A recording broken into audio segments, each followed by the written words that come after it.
Hi everybody, we're coming from the European Group for the Study of Social Control, and I'm Vicky Canning, and here with Danny and Katja, and we're going to outline some of the things that we've put into this month's newsletter. We took a break with the newsletters over the summer because we really wanted to put a lot of our energies into some things that I'm going to outline now. So we're going to talk a bit, I'm going to outline first about the conference and about the journal, Justice, Power and Resistance.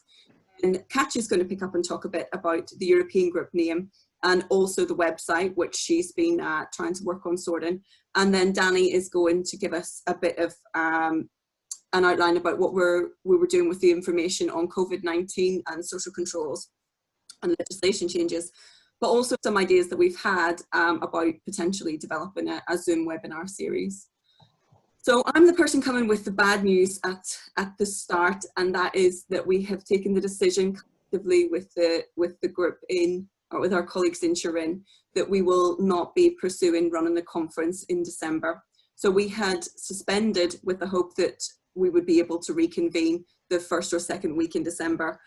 We're not able to do that, and for three reasons. The first is that obviously the unpredictability of the pandemic means that traveling safely or even being able to travel at all is seemingly reduced and really unpredictable.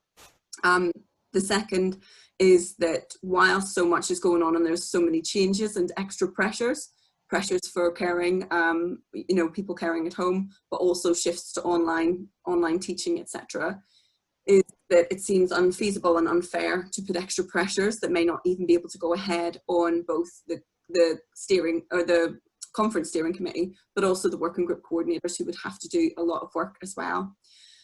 The last reason is that we're also aware institutions and universities, etc., have cut a lot of funds for travel or for any extracurricular work, although conferences we feel should really be centralised. But that would mean that people who would be most dependent on financial support wouldn't be able to make it, and thus we feel like that wouldn't really be very fair.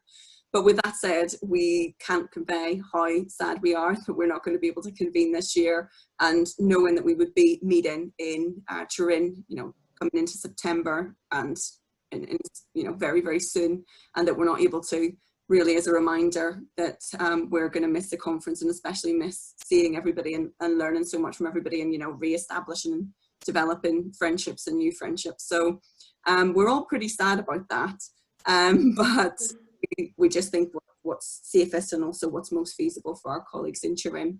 That said, we're really hoping that we're going to be able to meet again next year. And this year we weren't very au fait on technologies. People like me still aren't. But we at least might be able to have the time and space to be able to develop something if we weren't be able to meet in person. Once again, we desperately hope that we can. And I know Katja especially is feeling similar to me on that and really missing people. So that's the conference. The second update is we have been chiseling away with the Justice, Power and Resistance journal. So last year, we took a vote which shifted us toward working in collaboration with another publisher, and we decided as well that this would be Policy Press, given that it's the most independent and most radical. The reasons behind that already haven't been discussed.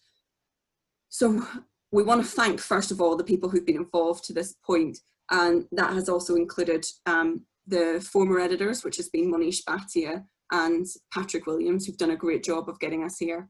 We have a new team that we've worked with the editorial board over the summer, and that's going to be John Burnett, Lisa White and Ida Nafstad. And Ida had been coordinator of the group prior to us, so we think that she's going to be able to support hands-on with that. So we're really pleased and thankful to those guys for all of the work that they've been doing over the summer, and also to Steve Toombs, who's really helped with I'd been developing the initial proposal, and Steve has really stepped in and supported that shift over, and to all of the editorial teams who've just cracked on with working on the journal. So really actually can't thank you enough for supporting to get to that stage. We're really looking forward. It is in discussion at the minute, so I don't want to go into too much detail, but we're really hoping that by next year we may be able to have a double relaunch at the conference if we're able to convene. So all sort of plans, but hopefully moving toward that and getting some pace up with it. So thanks again to everybody. So I'm going to pass over now to Katja, who's going to outline a little bit about the European group name and also the work that she's been doing on developing a website. Yeah, hi. So I'm going to be just really brief. So first thing, last year at the conference, we talked about changing the name of the group and having a discussion about that. And we did have a discussion and we did have a vote. And the majority of you voted for the change, but there was no consensus. So we decided after some deliberation that it's maybe better to have this conversation face to face with all of you. So we're gonna continue it next time we meet, which we hope will be in 2021. And the second thing I wanted to mention was that we are working on improving our website, which we think is a little bit dated. And if there are some ideas that any of you might have, just please send them to me personally or to our European group coordinator at gmail.com, so that we can make it so that we'll all be able to enjoy and share more. So yeah, that's all from me, and I'll pass the mic to Danny. Well, I'll just take a minute to mention a couple of things. The first one is about the idea we tried to launch in the first minute. You should remember this in March with the title Against the Shock Doctrine, trying to foresee what was surely going to happen at that point.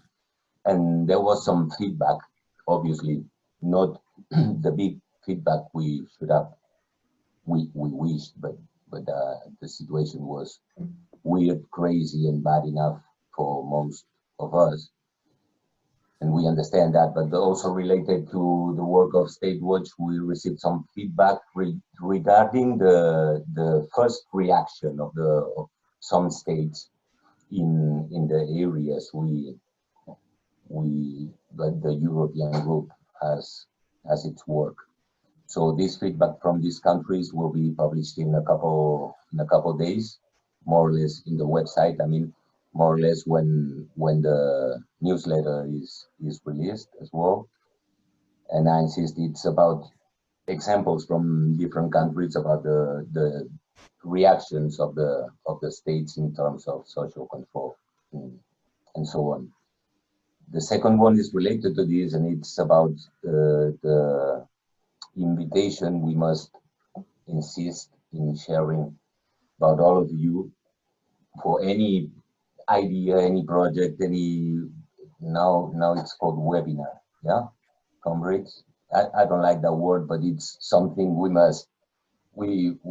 can use to keep the work on, to keep the interchange and the collective work, and put our commitments in common during this month. So we invite all of you to share any proposal that you might have.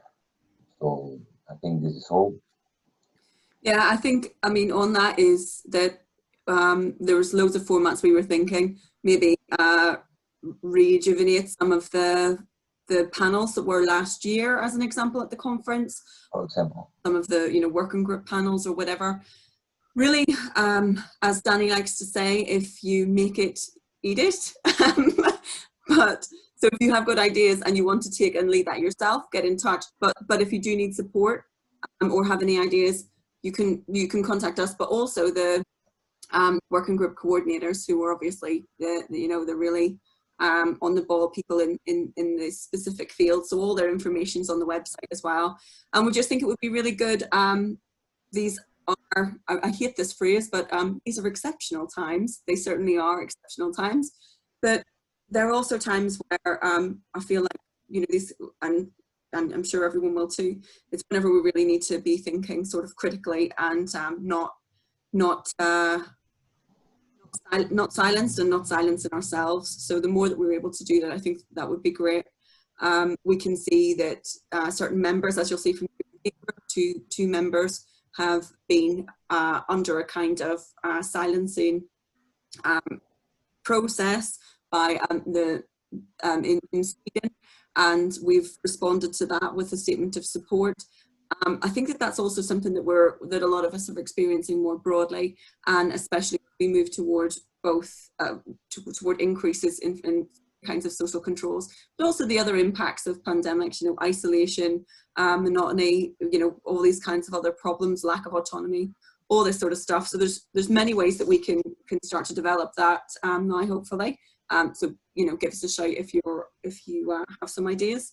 So with that in mind, you've got the newsletter, the first to get through since the summer, and yeah, hopefully everyone is keeping well, and all of our best wishes from the three of us. All right, and yeah. We miss you. Let's keep on using the exceptional space of the European group, in the good sense, as a tool for resistance in many ways. Yeah. Agreed. So we'll end on that note. Take care, everybody. Bye.